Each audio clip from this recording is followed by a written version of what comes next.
Hey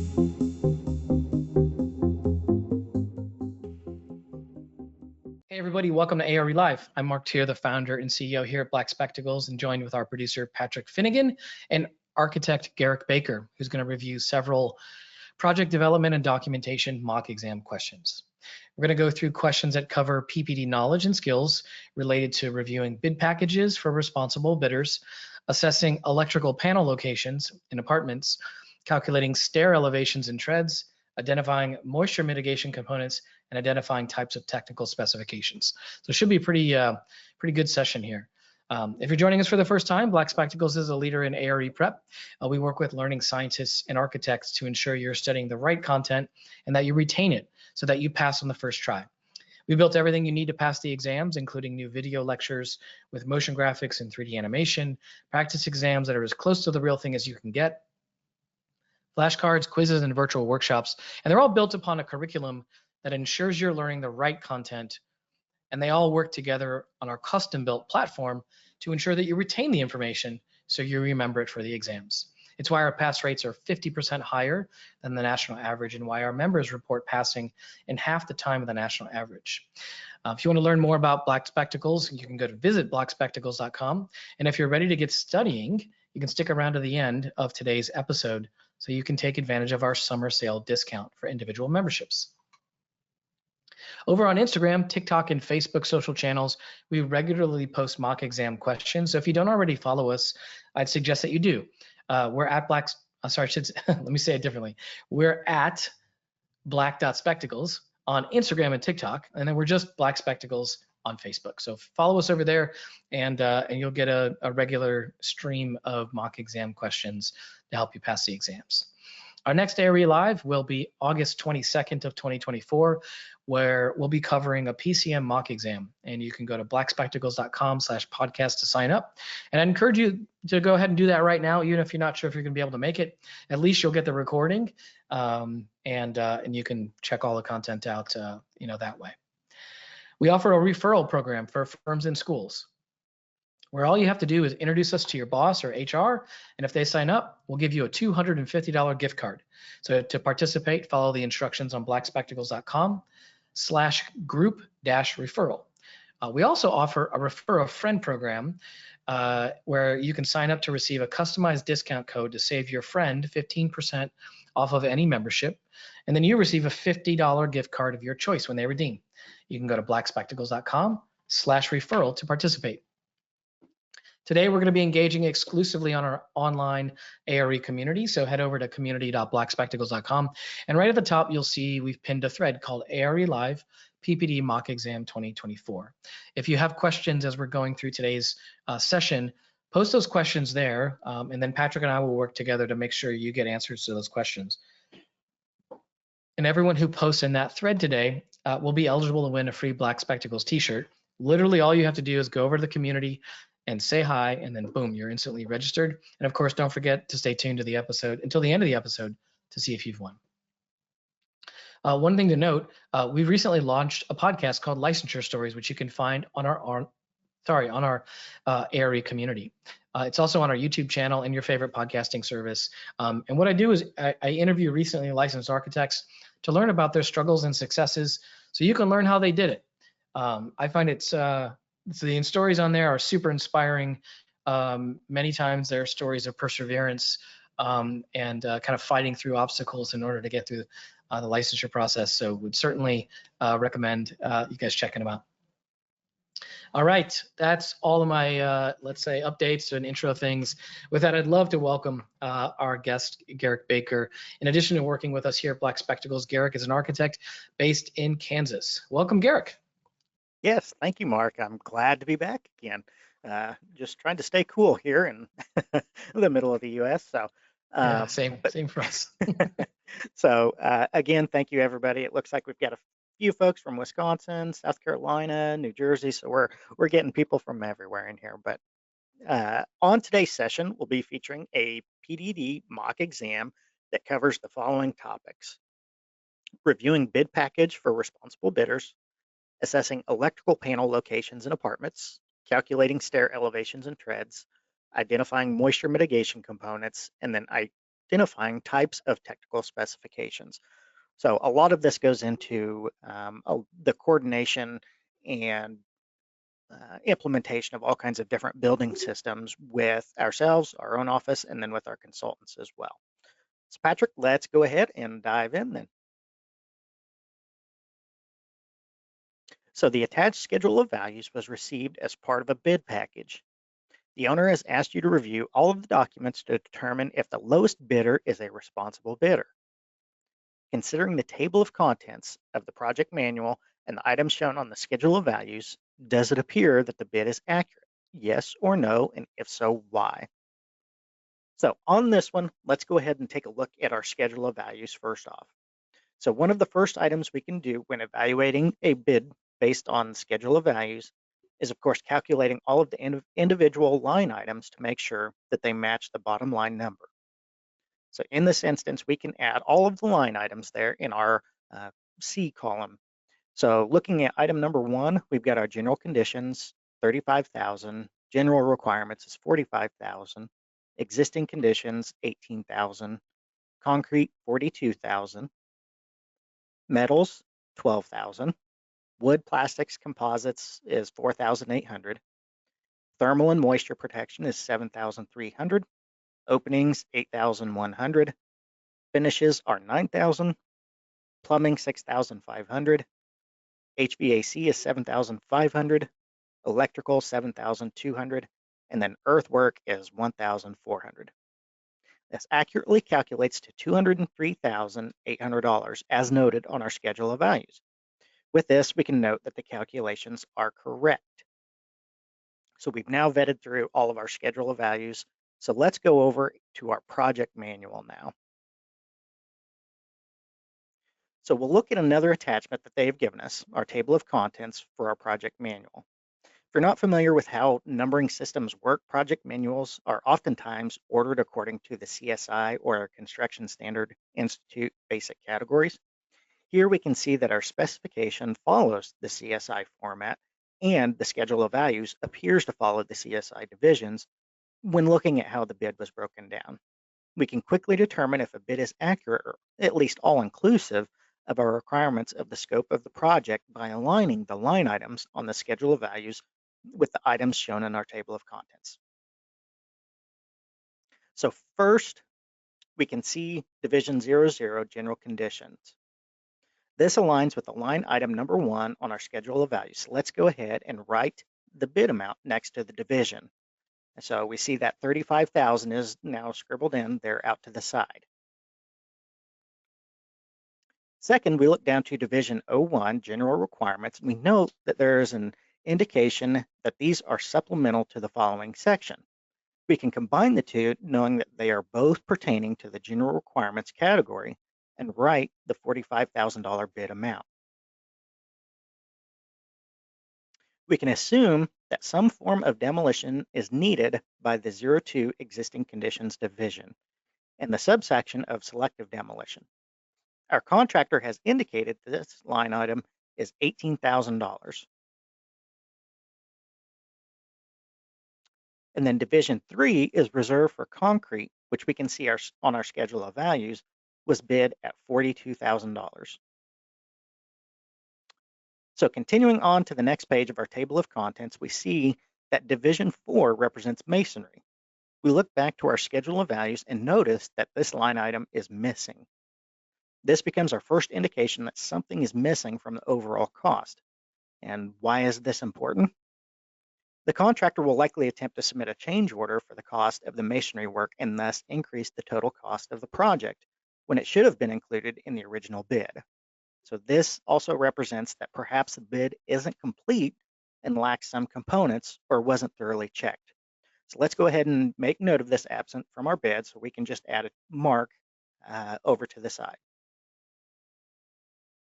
So now that we know one item is missing, it becomes more important to check the remaining categories to ensure that they are included.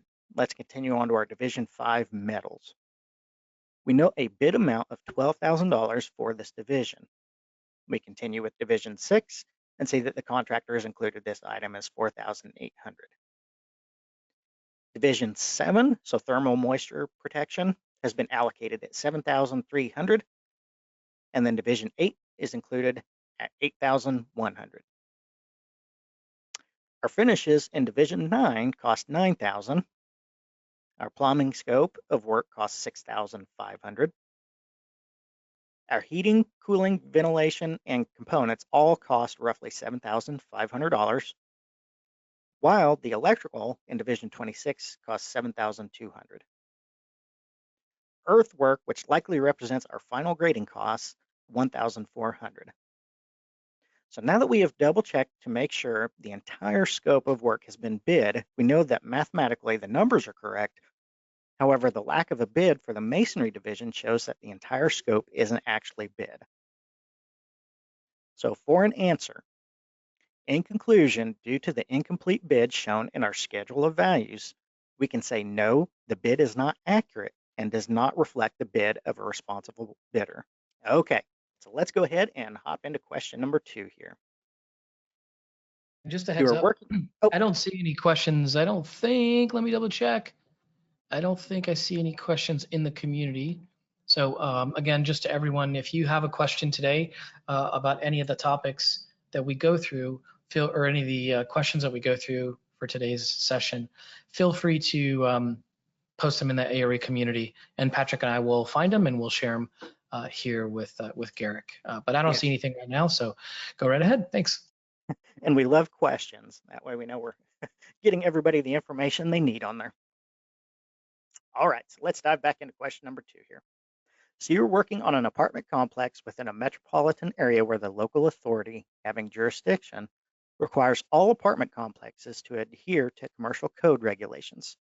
You are also working with a mechanical, electrical, and plumbing consultant on locating key components at various locations on the floor plans.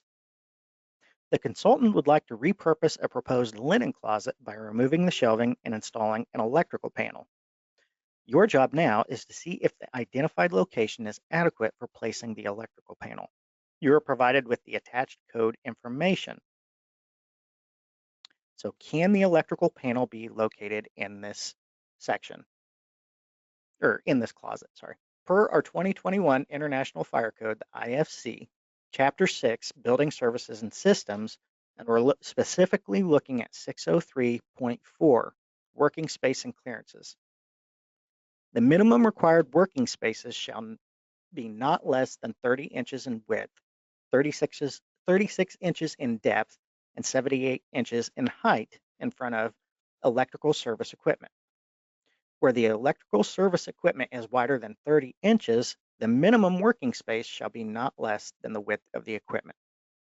Storage of material shall not be located within the designated working space.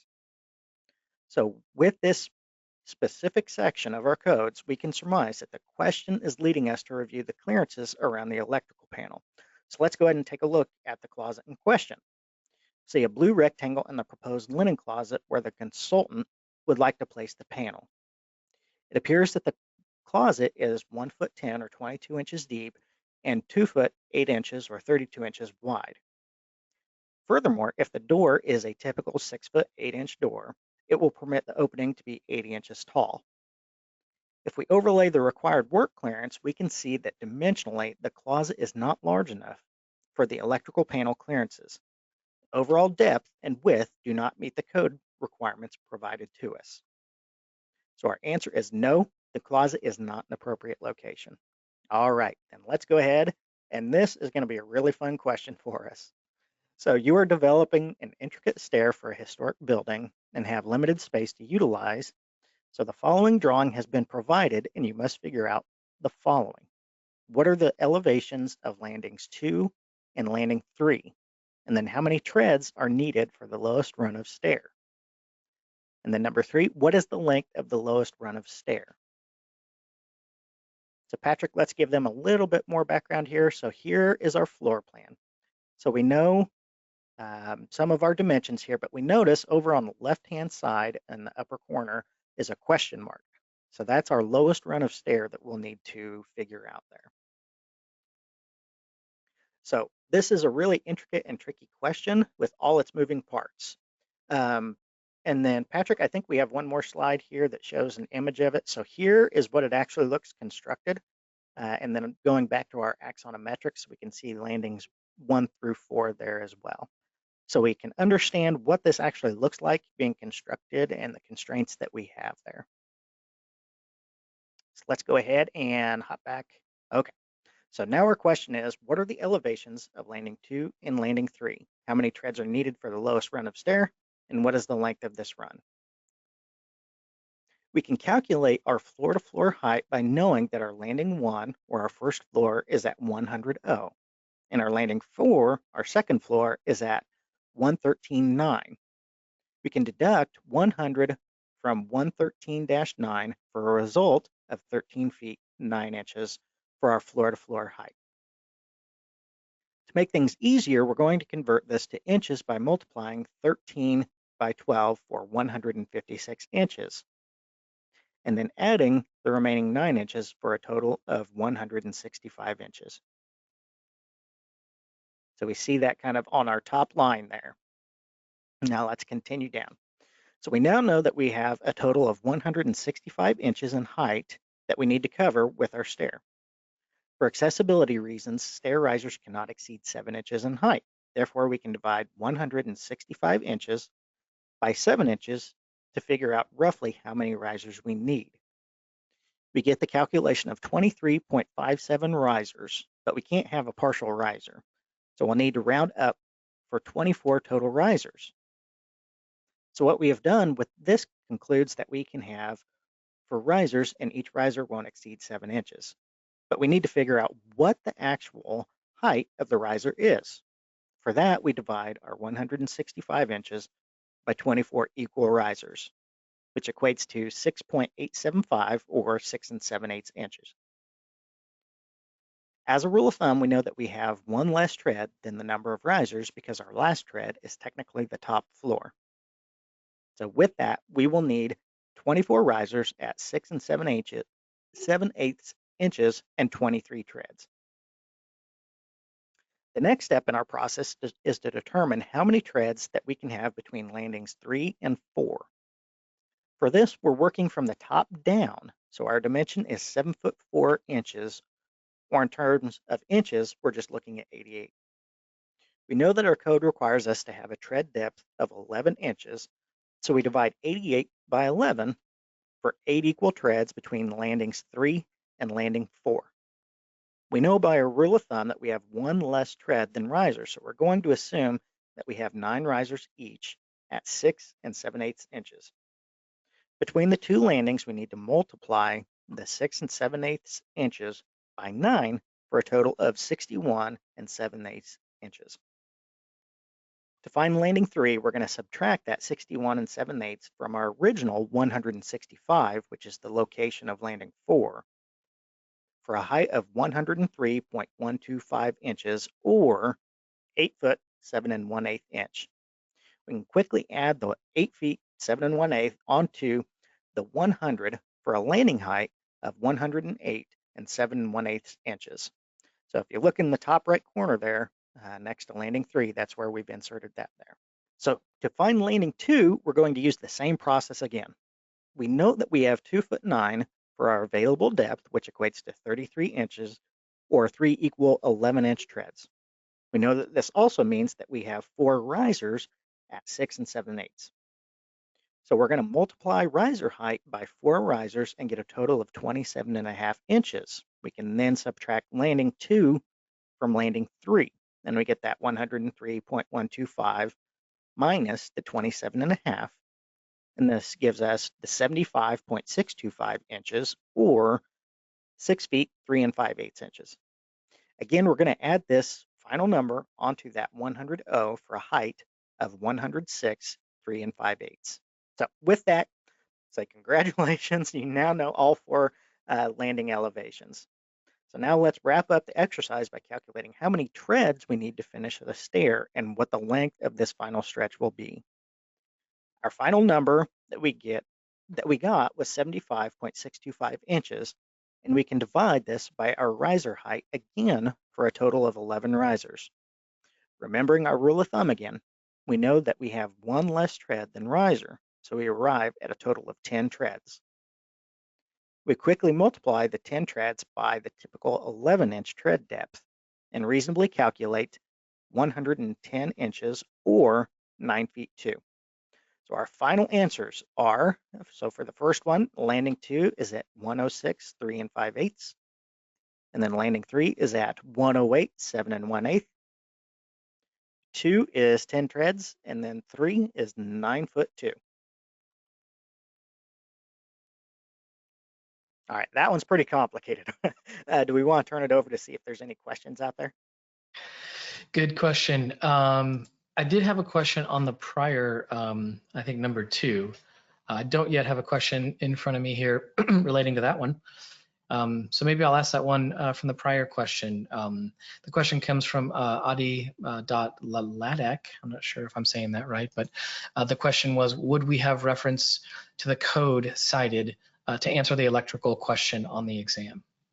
Yes, and I apologize. I thought we were going to have that in our slides, and I overlooked that one. So it is the 2021 International Fire Code, or the IFC. And then you're going to look at Chapter 6, Building Services and Systems, and you'll look for 603.4, Working Space and Clearances. Now that is what I call a specific answer. Nicely done. Awesome. Yep. Very good. All right. Thank you, Garric. Those are all the questions we have for now. Okay. So this next one, we're going to correctly identify the five key components of moisture mitigation shown in the image provided. So we can kind of see that we also have some thin set stone veneer here. Looks like a concrete foundation wall. They're not asking us to go through and identify each individual component, just those that work with our moisture mitigation. So working counterclockwise, top to bottom, then bottom up again. Our first one here is going to be our flashing. The installation here shows flashing behind the thin set stone veneer, as well as at the main level wood framed wall with siding applied over it. At the stud wall, the flashing is adhered to the exterior face of the plywood sheathing. So note that the flashing wraps up so that it collects water as it flows down the wall. And then the flashing exits to the face of the stone veneer. This provides a sealed condition at a critical intersection of the framed wall and main floor level. Then our second one is our 1/2-inch protection board. Protection board can be applied at building foundations in an effort to relieve what they call hydrostatic pressure built up in the surrounding backfill. The way in which this works is that the board, which is actually a plastic or fiberglass material, is perforated with several small holes. Built up water in surrounding backfill wants to flow to less pressurized conditions, so it flows through these holes and down the face of the wall. And this keeps pressurized water from trying to seep through cracks in the foundation wall. The third one is our moisture barrier. So for this condition, a fluid applied or sheet membrane can be affixed to the face of the foundation wall and behind the protection board. The seeping water that passes through the holes in the protection board then is allowed to flow down the face of the membrane and never passes into the foundation wall. If you notice in this drawing, the dashed line representing the barrier even wraps the footing and back under the slab. So this was part of an actual project that was constructed in an area prone to excess moisture in the soils and damp basements. So we essentially created a large, what we call our bathtub, that encapsulated the entire basement to prevent any water intrusion. So next is our foundation drain. Another key component to moisture mitigation is the foundation drain. Working down the wall assembly, rainwater is deflected by the flashing at the top of a wall and settles on the ground. The water then collects in the surrounding soil and wants to travel down to lower pressure conditions and passes through the protection board. This water then runs down the face of the moisture barrier and needs somewhere to go. So the foundation drain then collects all of this excess water by absorbing it through a sleeve, much like a sock over a perforated plastic tubing. From there, the foundation drains can be emptied elsewhere, such as in stormwater systems located in your streetways. Then our final one is the water stop. So the final component in our assembly is the water stop, which serves in this instance as a fail-safe and final method of keeping moisture from entering the basement. Water stops are these flexible rubber-like pieces. Some have bulbs located in the middle of the stop. And the base of the water stop is placed in wet concrete poured for the footing. The top piece is propped up while the foundation wall is being placed. So the bulb then acts as a plug or a stop at the construction joint. Water can pass through these construction joints easily, so the stop helps prevent that issue. In summary, our basement is protected by flashing that protects against rain, snow, ice, and other conditions above the grade line. The protection board and moisture barrier then protect the foundations by creating an impermeable seal around the basement. The foundation drain then evacuates the water away from the building. And finally, our water stop acts as the last defense if any of the other components fail. And then I do see a question over in the ARE Live community.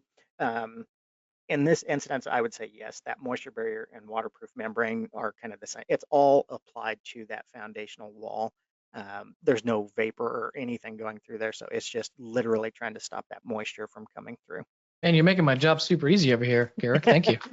Sorry, I saw that one pop up, so I was like, I'll get that while I'm here. Okay, so let's look at our final question here. So according to the Architect's Handbook of Professional Practice, technical specifications can be prepared in 4 categories. What type of specification is written by using descriptions of exact characteristics of materials and products? Are we looking at a proprietary specification, B, performance specification, C, descriptive specification, or D, a reference specification? So our answer is C, descriptive specification. When we write specifications that need to meet certain qualities rather than picking specific products or by the performance, we can use a descriptive specification. An example might be that we would like our project to have folding doors with book matching grain patterns. Our incorrect answers are more detailed than simply using descriptors. So a proprietary specification means that we are specifying products or materials by brand, manufacturer, or supplier. This can be done easily on private projects where the owner may have experience with the products of a particular company. However, on publicly bid projects, it becomes a little more difficult because competitive pricing may not always be possible. That's where a performance specification comes in. So the performance specifications are written so that products or materials must meet structural requirements, thermal capacities, fire ratings, or anything like that. This allows for the contractor to bid the project to multiple suppliers with different brands or manufacturers to find the most competitive price while still performing as intended in the specification. Finally, reference specifications select products and materials based on well-established standards. So these can be outlined by companies such as the Underwriters Laboratories, so you'll see an UL rating, American National Standards Institute or ANSI, ANSI, or the American Society for Testing and Materials, which we often see as ASTM requirements there. When we use this type of specification, we could say that our concrete must meet ASTM standards for a particular condition, or a fire-rated assembly must carry a UL rating. So in closing, the questions we went over today looked at how our design intent, as outlined in our specifications, can be used to review completeness of bids to help protect our owners. We also worked through coordinating with our design consultants where we need to account for components from different disciplines, such as electrical equipment. In question 3, we learned how to work through some of our own building systems in navigating an intricate stair assembly and determining how many risers and treads we need, and figured out how we calculate lengths of our stairs. Question 4 dives into building details where we focus strictly on the moisture mitigating components, and then how they are used and their intended purpose. Finally, our final question helped us determine how we can write our specification based on what the design intent or delivery method requires. Beautiful. We did have a question here, Garric. I wonder, is this a good time for that question? Yes, please. I think it's for the prior one, and the question came from again, I apologize if I'm not saying the handle here right. Ali Ladek, who asks, what is the half-inch protection board doing in this diagram here? Yes, so that protection board, again, it's that plasticky fiberglass material. And this just has a whole bunch of little holes poked in there. And usually you can get them in like a 1/2 or a 3/4 inch depth. And you just literally set it up against your foundation walls before you backfill. And what that does is you have all of that high pressure water built up in your soils, and it really wants to escape and go somewhere. So it tries going through your foundation wall, but that protection board kind of helps relieve all of that pressure on the outside. So all of that water goes kind of through the little funnels or the holes in that surface or in the protection board, hits the surface of the wall, and that pressure gets relieved. So then the water just drains down the face of that wall. Love it, love it, love it. Thank you there. One other question that came through from Van Brun Katie, I think is how we say that one, asked if we could go over the types of specs again, especially performance versus descriptive. Doesn't descriptive define a performance is her question, assuming it's a her? Yes. I kind of chose like the one where we said the folding doors need to have book matching grains. How do you indicate a performance of a book match? That's more of like an aesthetic something or quality, intangible, maybe visual thing that may be a little more subjective. So that's goes back to our descriptors there. We're just trying to describe it versus that performance. Whereas maybe our folding doors need to have hardware capable of opening to 100 opens and close cycles or something like that. So it's got to perform rather than just appear to. So that descriptor is more based on appearance or aesthetic quality versus performance. It has to perform in a certain way. Love it. Yeah, that's a good answer. We had actually 2 questions about that. Another one came through basically a very similar question from Kaylin.Denley.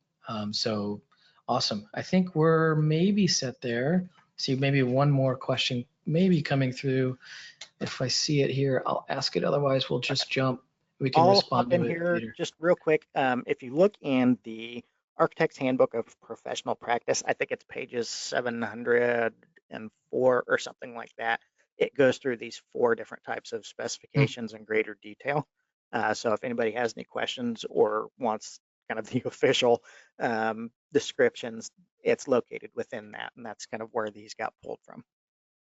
Perfect. All right. Well, that's all for today. Garric, as always, it's been a pleasure to have you, and I really appreciate you helping to support the architecture community.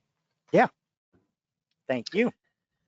All right. Well, our next ARE Live will be on August 22nd of 2024, and we'll be covering a PCM mock exam. You can go to blackspectacles.com/podcast to sign up.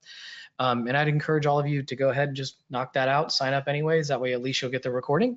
If you're joining us for the first time today, Black Spectacles is the leader in ARE exam prep. We work with learning scientists and architects to ensure you're studying the right content and that you retain it so that you pass on the first try. Over on our Instagram, TikTok, and Facebook channels, we regularly post mock exam questions. So if you don't already follow us, I'd suggest that you do.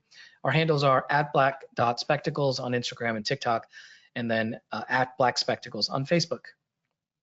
We offer a referral program for firms and schools where if you introduce us to your boss or HR, and if your group signs up, we'll give you a $250 gift card. So to participate, follow the instructions that you can find at blackspectacles.com/group-referral. And we also offer a refer a friend program where you can sign up to receive a customized discount code to save your friend 15% off any membership. And then you receive a $50 gift card of your choice when they redeem. Go to blackspectacles.com/referral to participate. Congratulations to Ali.Ladek. You posted on our ARE community today, and you just won a free Black Spectacles t-shirt, or reach out via email to get your size and shipping information. So we'll be in touch soon. And we're working on some new swag. So Patrick, maybe we should start talking about that too, because we have a couple new things coming down the pike, which might be interesting to offer as well. But just a reminder, if you'd like to be eligible to win a t-shirt, post a question about our featured topic in the community during our next ARE Live, and you'll be eligible to win a free t-shirt. Our community is always active, though. It's not just for ARE Live. It's also a place where you can ask questions, technical questions. The architects on our team monitor the ARE community and share answers to those technical questions. It's also a place where you can find our new podcast called Licensure Stories. It's available on our ARE community. You can also find it on our YouTube channel or your favorite podcasting service. I interviewed recently licensed architects to hear about their struggles and successes so you can learn how they do it. It's a really inspiring interview series that I'd encourage all of you to check out. And also as a way to thank you for attending ARE Live, we wanted to let you know about our summer sale that we're currently running. You can save 20% on all memberships. The discount is automatically applied at checkout and is available until July 31st of 2024. So head over to blackspectacles.com/pricing to view the membership options and take advantage of that summer sale. Finally, be sure to stick around for a few minutes to take our survey and share any suggestions that you may have. I promise we read every word that you write and use them to tune our next episodes. Thanks for tuning in.